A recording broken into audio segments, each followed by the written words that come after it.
Sam Louis, sorry if I haven't said that right. How do you deal with mental illness with a work schedule? This can be a tricky one because obviously some days you just wake up and you know it's going to be a bad day. Like today I'm a bit wobbly, I'm a bit emotional, a bit teary, I don't know why, I just am. And if you've got an important interview today to do that day and you're not feeling yourself, or you're feeling a bit insecure or lacking confidence, you know that's going to show through in the work that you do, whether you lack the eye contact or you put your head down a lot or you're just not very confident in your whole demeanour. So that can be tricky, I'm not going to lie. But on the whole, I find being freelance is the way that it can work for me, because to a degree you can kind of schedule things around your health. This isn't possible for everyone, but if you can kind of find a career that allows you to be a bit flexible and work around it a bit, then that is helpful. The festival season is a tough one for me because it's physically draining with my health conditions and mentally draining, and it can seem like a daunting long slog, but you've got to put it into perspective and just think about alternative jobs that you could be doing. I mean, it's hardly a terrible thing to have to do. I know a lot of people would love to be able to do it, so you just got to think, okay, I'm a lucky person, let's just get on with it, and then, you know, at the end of the day have a little cry in bed. So Chloe Jade, let's have a look.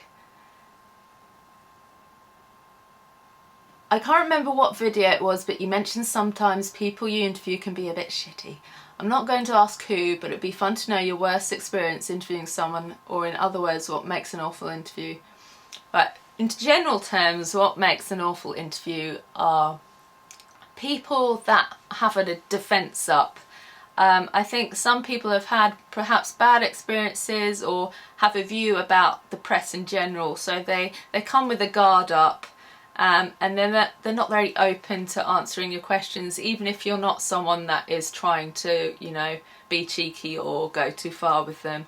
And that can be sometimes hard going because you don't feel like you're getting their real selves. You feel like you're getting sort of a manufactured kind of polished version of themselves, which I prefer to feel like I'm getting something, you know, really genuine. So that can be hard. And then you get the people that just a bit shy, so it takes a bit of time to warm them up, and you've got to try and make them feel comfortable while trying to remember what questions you have to get in.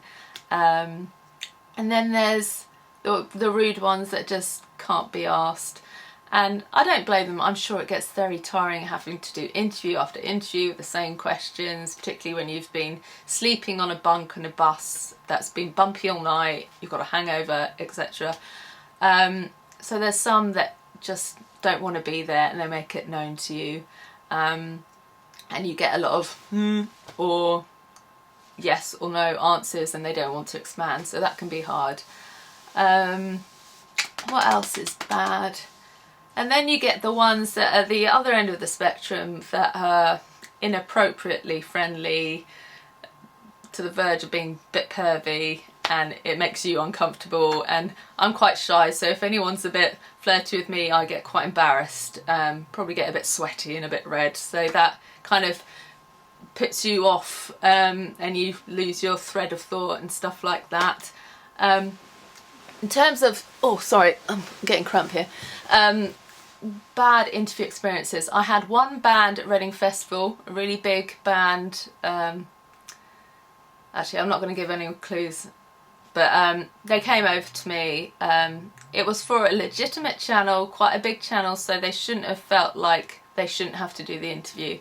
But the first thing he said to me was, "Can we hurry this up, because I don't really want to be doing this," which immediately, you know, changes the mood and makes it really difficult, because you've got to be all chirpy and like friendly on camera, but you know that they've just been quite rude to you and quite off. So that's happened. There's one guy at the Krang Awards, I didn't post the interview because he was so inappropriate with me, talking about sexy stuff, and I didn't feel comfortable putting it out because you know how it works. You're the girl, he's got lots of fans, you're the one that's going to get the abuse, so I didn't put that out there. I didn't want to deal with what would come with that, so that's happened. And then a band who I genuinely like as people, a really massive band actually, I was going to give away another clue that would have given it away, but Glastonbury worthy band, let's just say. He was so high on drugs, he's doing weird things throughout the interview, like weird whistling, chatting to other people, pretty much sat on my lap because he didn't have spatial awareness, and I wasn't allowed to post that because the client I was doing it for wanted to maintain a good relationship with their team and knew that posting that out would cause a bit of bad publicity about the band. So that's happened. Another thing that can get in the way of a good interview is a language or accent barrier.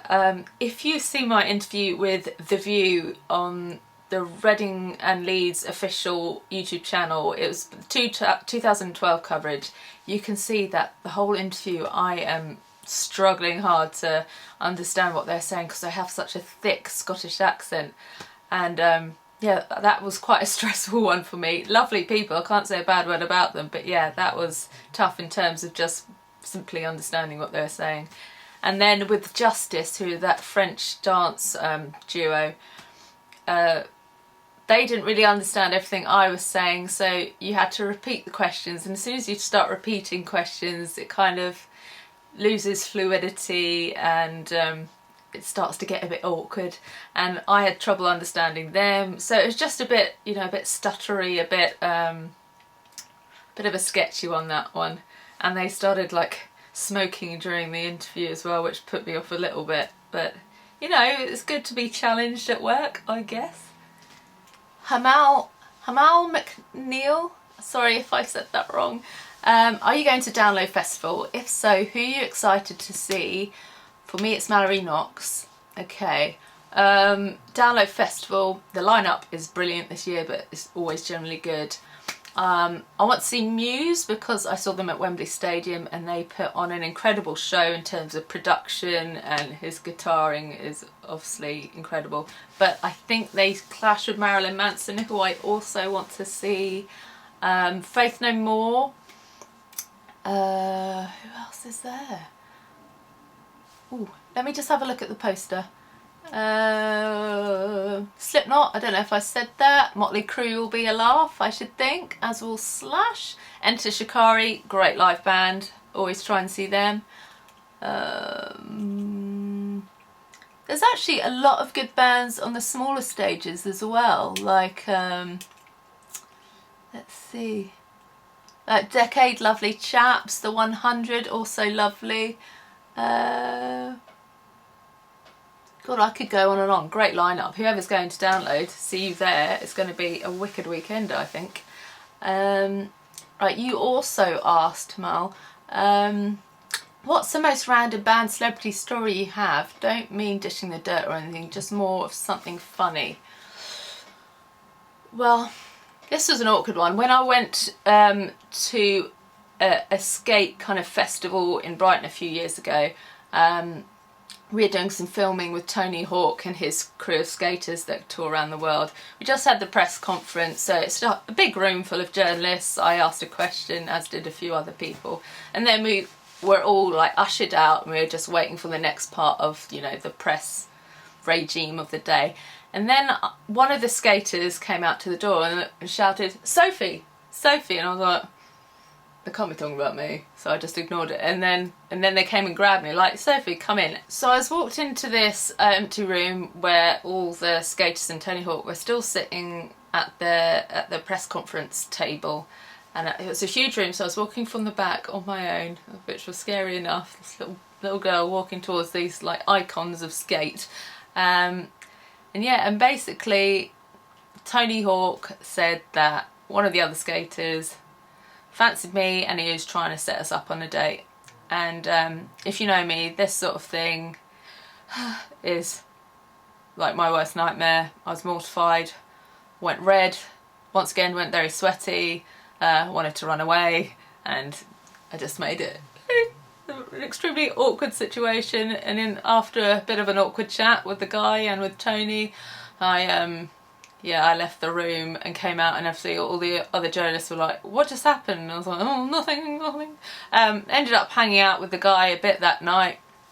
Nothing happened or anything like that. But actually, years later, I think it's like 5 years later, we are mates. And when I went to LA, I met up with him, and he took me kayaking in Orange County, and lovely guy, and yeah, nothing ever happened, but he's a good mate now, so that's a weird story, I guess.